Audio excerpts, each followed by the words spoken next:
Вдъхновяваща и закриляща, мистична и плашеща, гората и нейните обитатели от незапомнени времена са извор на безброй легенди и поверия.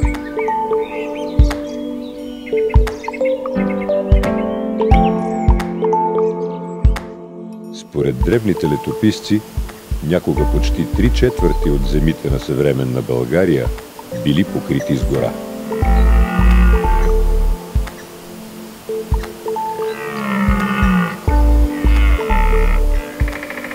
На шир и надлъж се простирала тя, а над нея стърчали стръмни планински била и зъбери.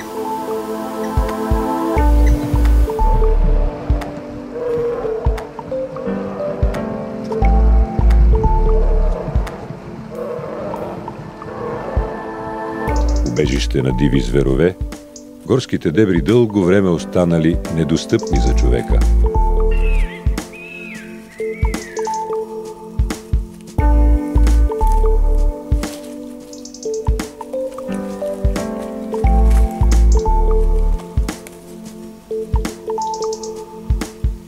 Единствено огънят помагал за отвоюването на късчета земеделска земя от гората.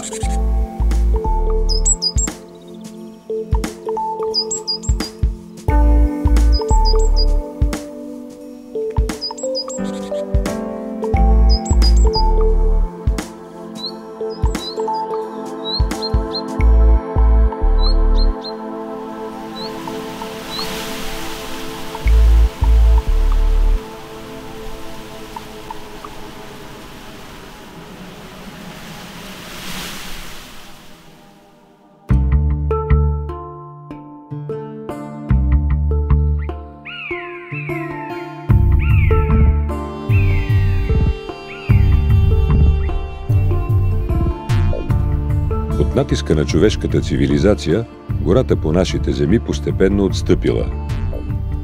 Още преди столетия, обширни територии вече били обезлесени.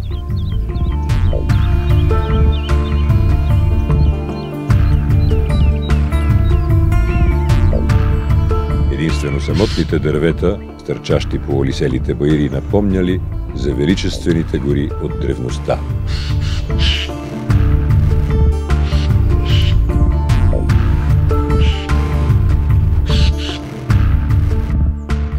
Селищата в низината се озовали насред голо поле, а жителите принудени да търсят дърва за огрев на все по-далечно разстояние.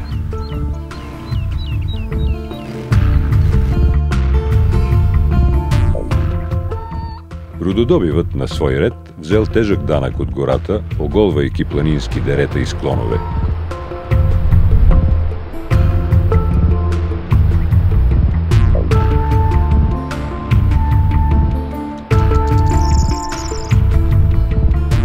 Преди малко повече от столетие, интензивната сеч след войните и повсеместната паша на добитък довели до окончателно обезлесяване на цели планински възвишения.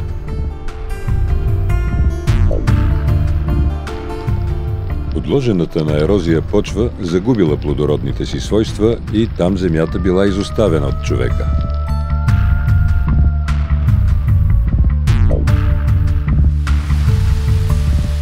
Дъждовната вода безпрепятствено се стичала по стръмните ерозирали терени, кални порои потекли към селищата, разположени в подножието на обезлесените склонове.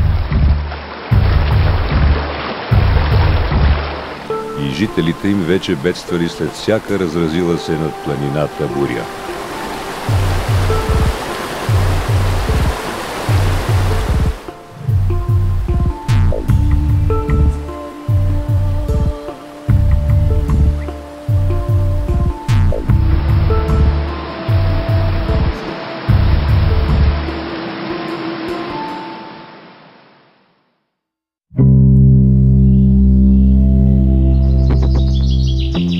Последиците от обезлесяването и най-вече ширещата се ерозия наложили преосмислянето на безхаберното човешко отношение към природата.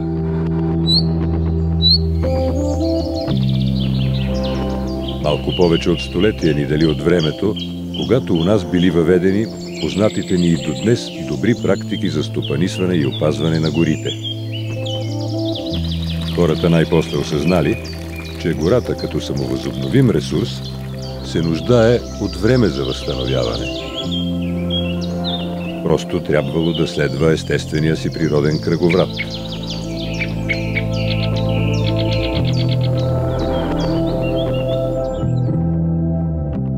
Един от приемите на нашите предци бил оставянето на така наречените кории – участъци гора около селищата, пощадени от сечта. Кориите служили като източник на листников фураж, за паша и сянка на добитъка.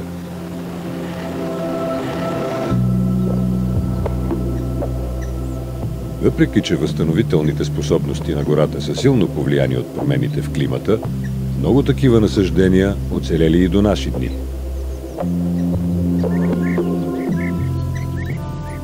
Биологичното разнообразие и естествения баланс, съхранени в кориите, станали повод за включването на някои от тези гори в списъка на защитените територии у нас.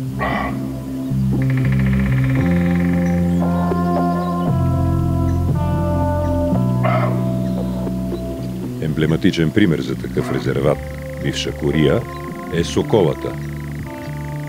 Тук, навръх Малашевска планина, далеч от икономическия натиск, самовъзобновилите се дъбови насаждения и до днес поддържат естествения природен баланс и микроклимата в района.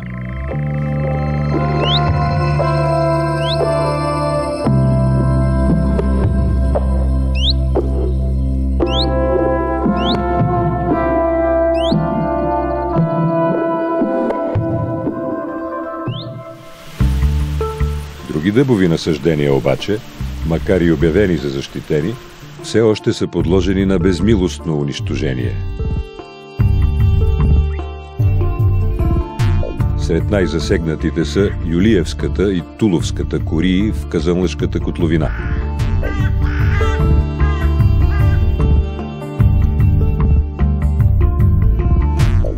От величествената някога вековна гора днес са останали само отделни групи или единични дървета. Дренирането на подпочвените води, незаконната сеч и пашата в района са довели до почти пълно унищожение на една от доскоро най-добре запазените популации на обикновен дъб в Южна България. Местните жители по традиция и до днес си служат с огън, за да умъртвяват гигантските дървета, оцелели из селските мери.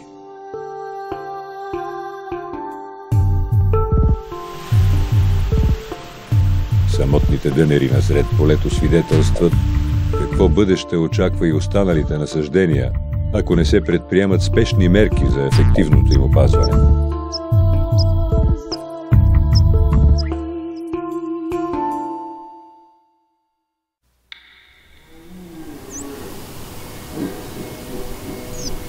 Най-значимият принос в историята на добрите горски практики у нас датира от началото на 20 век, когато ударно са били залесени силно ерозиралите склонове в нископланинската част на страната. Засаждането на хиляди декари нови гори, предимно от черен бор, било съпътствано и от баражни съоръжения за доукрепване на поройните течения. Повечето от създадените тогава иглолистни култури са оцелели и до днес, предимно в планините на Централна, Южна и от части на Западна България. Десетилетията, делящи ни от времето на тези залесителни кампании, са използвани от специалистите да проследят в детайли развитието на подобен тип изкуствени гори.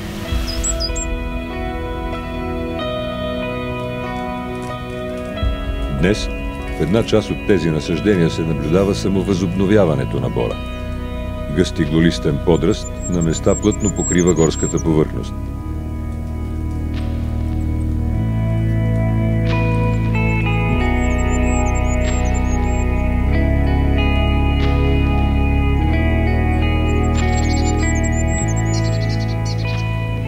Много от боровите култури обаче се е появил подръст от местни широколистни видове, като дъб, габър и мъждрян, което е признак за възвръщането на автохтонната горска растителност.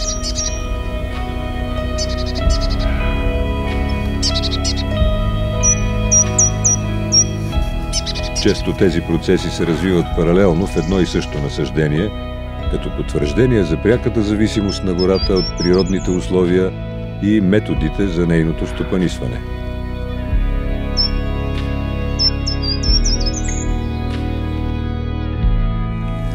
След средата на 20 век, добрите практики вече са съобразени и с водоохранната роля на гората. Освен над каптажите и старите водоизточници, стопанската дейност бива преустановена и в по-стръмните планински дерета и склоновете по тяхното протежение.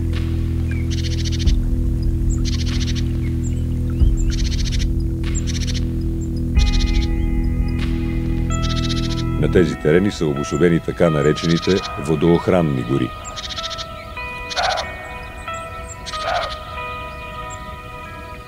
Съхраняването на повечето от тях трябва да продължи и в бъдеще, предвид настъпващите промени в климата и все по-нарастващата необходимост от чиста питейна вода.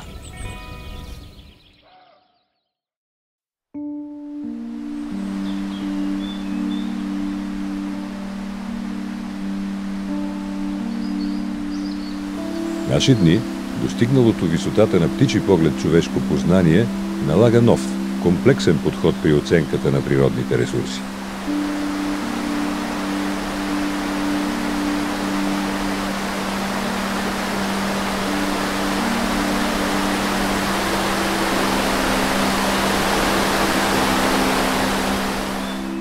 Съвременните концепции за опазване на биологичното разнообразие и устойчивото осигуряване на екосистемни услуги от гората неизбежно ще доведат и до промяна на добрите горски практики.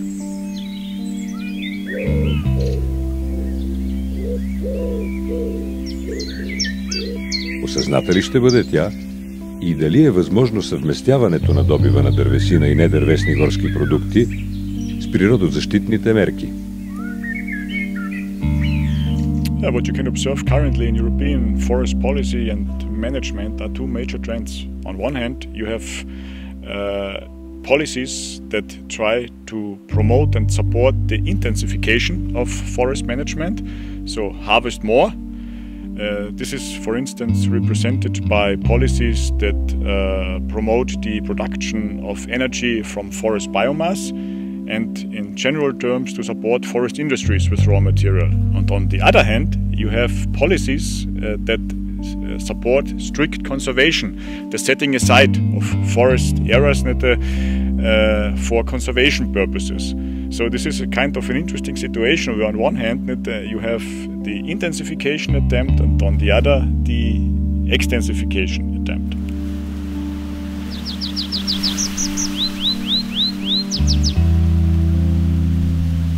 През последните 2 десетилетия и най-вече след присъединяването на България към Европейският съюз, горското законодателство и респективно горското стопанство у нас претърпяха значителна промяна. Разнопосочните ефекти, съпътстващи транспонирането на евродирективите, по-скоро затормозиха прилагането на добрите горски практики. Същевременно, лутащите се институции допуснаха стопанисването на българската гора да се извършва с основна цел добив на дървесина. Пренебрегнати и забравени бяха останалите полезни функции на гората. Днес интензивен дърводобив се провежда дори в гори, нестопанисвани през последното столетие. The ecosystem service concept is potentially a useful concept to overcome management approaches that overly focus on one product. As an example, the intensification of forest management with regard to timber production obviously sees the forest for the trees. But a forest is more than the trees, and the ecosystem service concept simply tries to make us aware that the goods and the values that forests can provide us are manifold. For example, forests can purify water. Forests can protect soil from erosion. Forests can protect settlements and infrastructure from gravitational hazards. Forests can dampen peaks in flood events. So this is just a few examples that exemplify ecosystem services. On the other hand, when we look at strictly conserved forests, well, this is then at a first glance an intriguing example that without harvesting and without management, forests may provide a plentitude of services. But this may also be the wrong way, because unmanaged forests do not guarantee that the services that people require, that people rely on, are actually provided. So what the ecosystem services in the end will foster is a more balanced approach of not looking just on one service but looking on a portfolio of ecosystem services.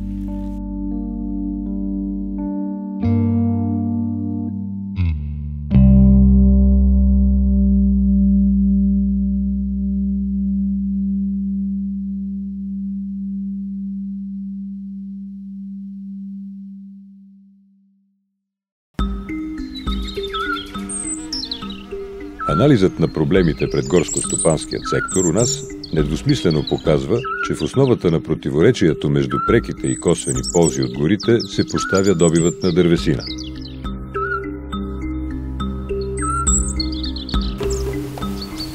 Една от задачите на лесовъдската наука е да намери баланса между интересите на различните обществени групи към ресурсите от горите.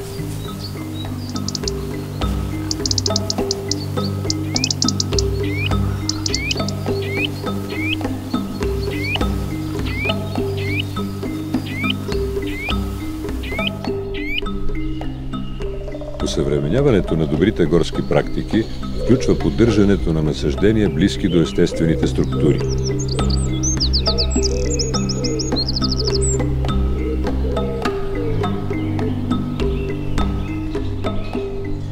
Това допълнително би подобрило качеството на горските местообитания, а и рекреационните функции на гората. Оттам и косвените ползи от нея.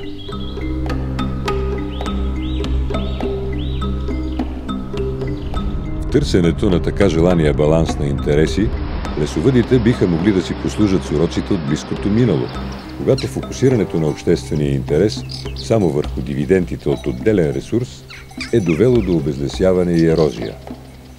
Не са забравени примерите от началото на 20 век, когато причината за пълното унищожение на някои гори е недостиг на пасища.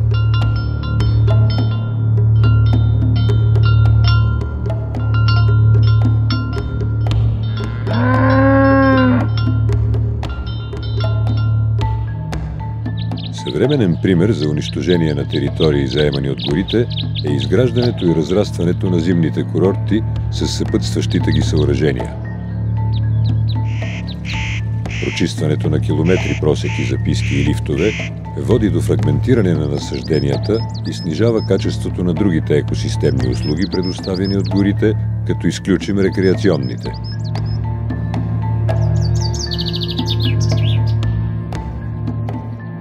В наши дни противоречието между преките и косвените ползи от горите съвсем закономерно доведе и до поляризация в обществото. Дисбалансът в интересите породи съмнения за ефективността на горската администрация и практическото прилагане на горското законодателство въобще.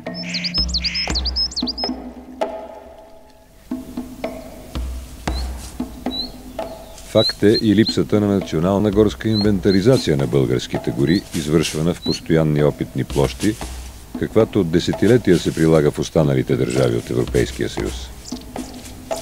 Обаче подобна инвентаризация е незаменим инструмент за оценка на динамиката на горските ресурси и ефекта от горско-стопанските мероприятия.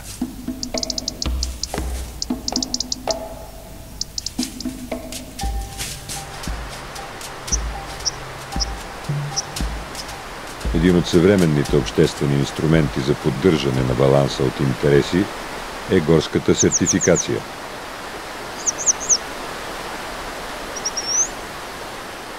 Какво представлява тя и доколко гарантира устойчивото ползване на екосистемни услуги от гората? Ако погледнем отзад напред, от пазара, то един продукт от дървесина, да кажем това столче, Ако го видите крайния потребител в магазина с един етикет или някаква емблема, на която да гарантира, че тази дървесина произхожда от добре управлявани гори, и другото столче, където няма такова удостоверение, то крайният потребител да се избере столчето, което е индикирано, че произхожда от добре управлявани гори. По този начин, стимулирайки назад в производството, да се стигне до там, че да се купува с предимство сертифицирана дървесина, т.е. горските стопани да са заинтересовани по някакъв начин да спазват правилата, за да имат този тип удостоверение или сертификат, така наречен. Това всичко се проверява, така че да може да се каже, че горите се управляват по подходящ, по добър начин. И всъщност обществото, крайният потребител, потребителите на продуктите от дървесина да знаят, че тази дървесина произхожда от добре управлявани гори. Такива, които, да кажем, след 50-100 години те ще бъдат със същото качество, като екосистема, като ландшафт, но и със същото качество и на продуктите, които излизат оттам. Също се отнася и за различните видове услуги, които горите ни предоставят. Сега, както се говорихме и преди това, е модерно да се говори за екосистемни услуги. Какво представлява това практически? Това са съответно функцията, която гората изпълнява, за да пази териториите от ерозия, най-просто казано, или пък да ни предоставя добре охладена, чиста вода, която да пиеме. Всички видове животни или пък растения, цялата съвкупност от условията на средата, от екосистемата, от горските съобщества, от ландшафта, за туризма дори, ако искате. Това всичко е така нареченото екосистемни услуги и стандарта или по-скоро горската сертификация като система помага чрез различни изисквания вътре в този стандарт, който трябва да се спазва от горските стопани, така да се планират сечите, че тези функции да продължат да съществуват и да се доставят до цялото общество. Сред тях едно от важните неща, които трябва да горските стопани да обръщат внимание и да поддържат, също така са и така наречените представителни извадки от съществуващите горски екосистеми. Най-лесният пример за това е една стара гора, или както ние се ги наричаме най-разпространено, това са вековните гори. Защо? Защото в тях наистина се вижда не само истинската природа, какво става с гората, когато тя е при естественото си развитие, но също така в вековните гори практически тези екосистемни услуги са най-засилени. От наблюденията ни от 2004 година насам показва, че този инструмент наистина се върши работата, както в световен мащаб, така и при нас. По простата причина, че заради многото различен поглед, който се изисква за спазването на тези изисквания от страна на горските стопани, на тях просто им се повишава кръгозора. Те започват да обръщат внимание на много повече неща, отколкото просто да се изпълняват плановете. Започват да обръщат внимание на тези екосистемни услуги, на старите гори, на опазването на ресурса, така да провеждат мероприятията, че в дългосрочен план да се запазва и качеството на дървесината не само, но и въобще качеството на горските екосистеми като цяло на горите ни. И това наистина може да се види.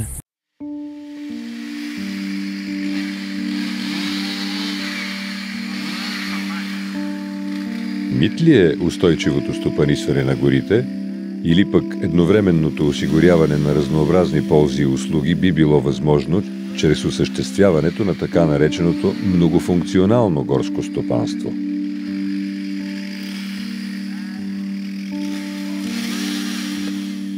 Of course, the expectation that it is possible to maximize the provision of all kind of ecosystem services from one single piece of forest land is kind of naive, because there are obvious trade-offs in ecosystem services. An example is that it is obvious that when you try to increase the harvest of timber, you can at the same time not increase or maximize the amount of large dimension deadwood in the forest. So what is important in this respect is scale, spatial scale. So it is relevant from which parcel of forest land you require multiple ecosystem services. When the scale is very small, so 1, 2, couple of hectares, it is not possible to provide a large number of ecosystem services because of these conflicts. But when you increase in scale, it may, with wise management, be possible to balance the basket, the portfolio of ecosystem services that the landscape can simultaneously provide. Какви са очакванията за бъдещето на горите у нас? Реална опасност ли представлява промяната в климата? Възможно ли е, чрез алтернативни лесовъдски режими и стопански практики, да се повиши адаптивността на горите към климатичните аномалии?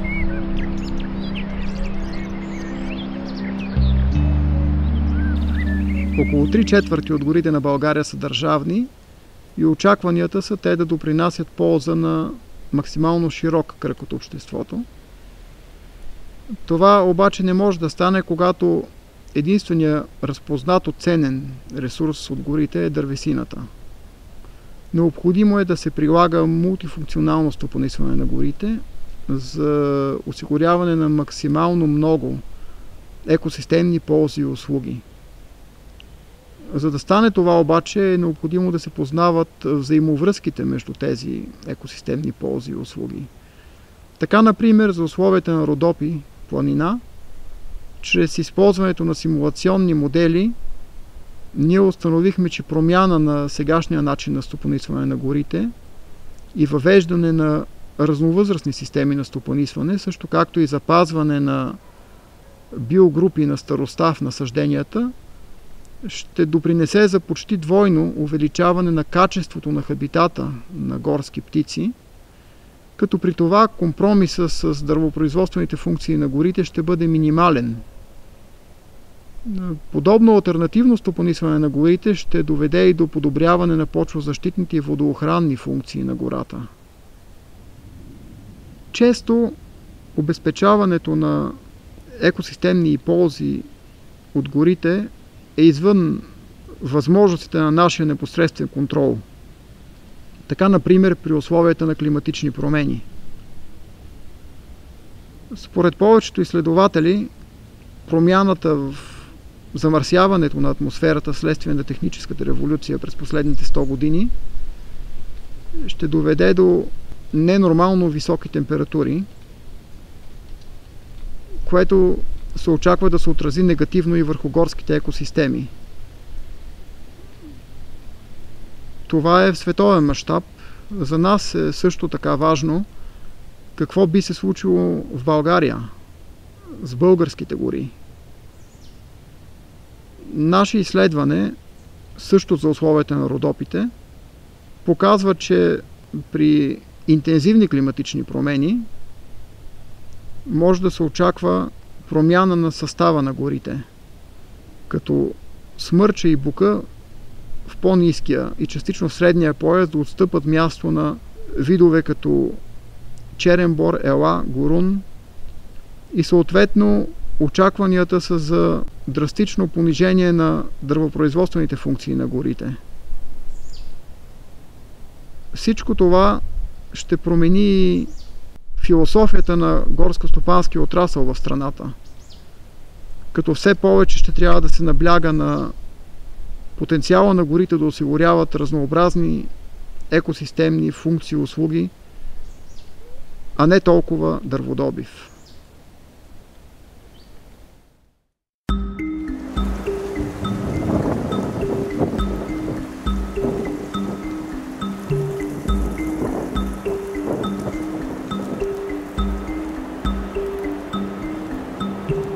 Климатичните аномалии не са от вчера, но ако има нещо обезпокоително за лесовъдите, то това е ускореният темп на тези промени.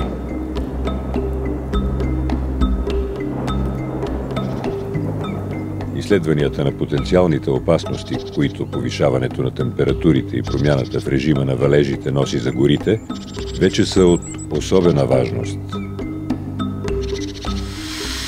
Волфганг Бек е един от доказалите се учени в Европа, които следят тези процеси с методите на дендрохронологията. Колкото по-стари са горите, които се изследват с този метод, толкова по-пълноценна е и информацията, която се получава за ефекта на промените в климата върху горско-дървесната растителност. Годишните пръстени, освен за определяне възрастта на дървото, са и индикатор за адаптивността му към промените в природните условия.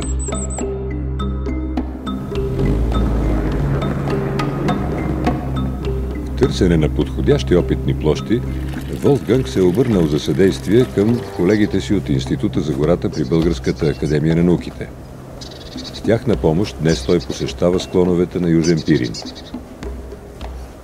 От първоначалните проучвания вече е ясно, че структурата и видовия състав на тукашните букови насаждения са много сходни с тези в Южна Германия.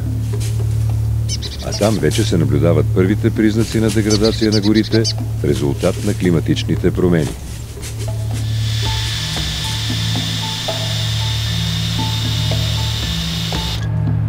Пробите от пиринските букаци, които той така грижливо колекционира, безспорно ще обогатят научното познание.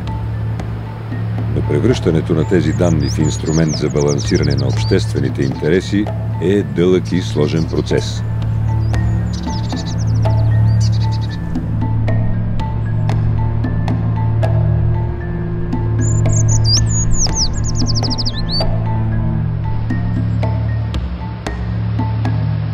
Докато световните лидери са раздвоени в определянето на адекватни мерки, промяната на климата у нас вече е факт.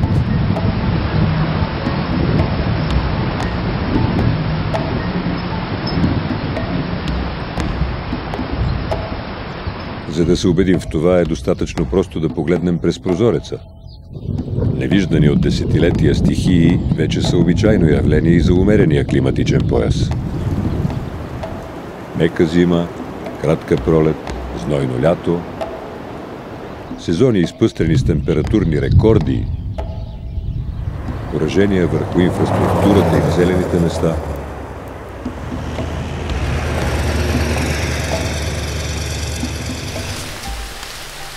Всичко това е повод да се замислим за възможните бъдещи сценарии, следващи повишаването на температурите.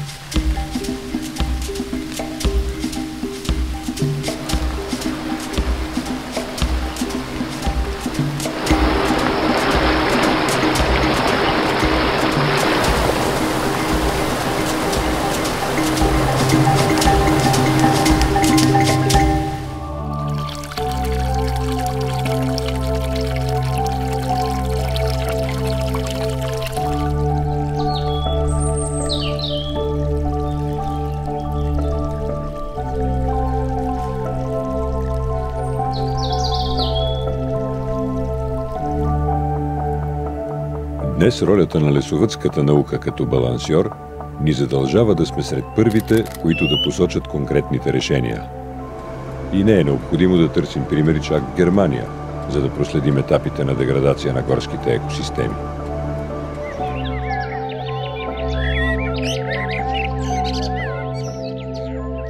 Погледнете тези отвесни склонове и скални венци в Етрополска Стара планина. Оскъдната горска покривка по тях е с преобладаващо участие на келев габър. Заради ниското качество на стъблата, насажденията от този вид не представляват икономически интерес, но успешно изпълняват останалия спектър от екосистемни услуги, предоставени от гората. Достатъчно е да отбележим противоерозионните функции и то на терен, недостъпен за повечето дървесни видове.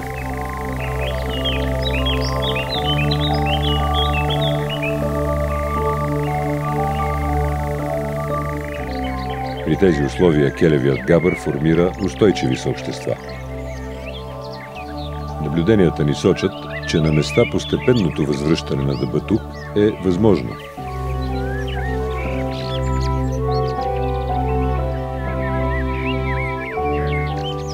Съобществата, доминирани от келев габър в конкретния район, изглеждат по-стабилни от иглолистните култури. Вижте окрайнините на горите около селищата в Предбалкана.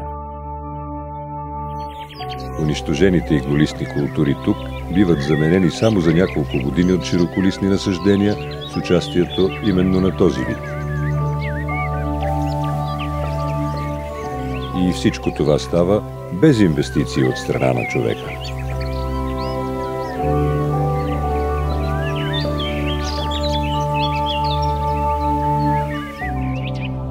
Регенеративните функции на гората могат да бъдат проследени днес на много места в България.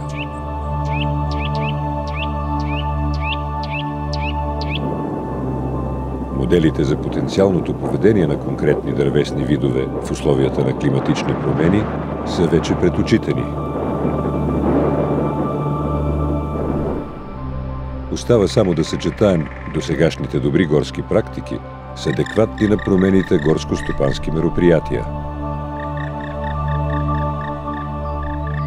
Концепцията за екосистемните услуги ще подпомогне баланса на обществените интереси и ще бъде ключ за решението на конфликта природоползване-природозащита.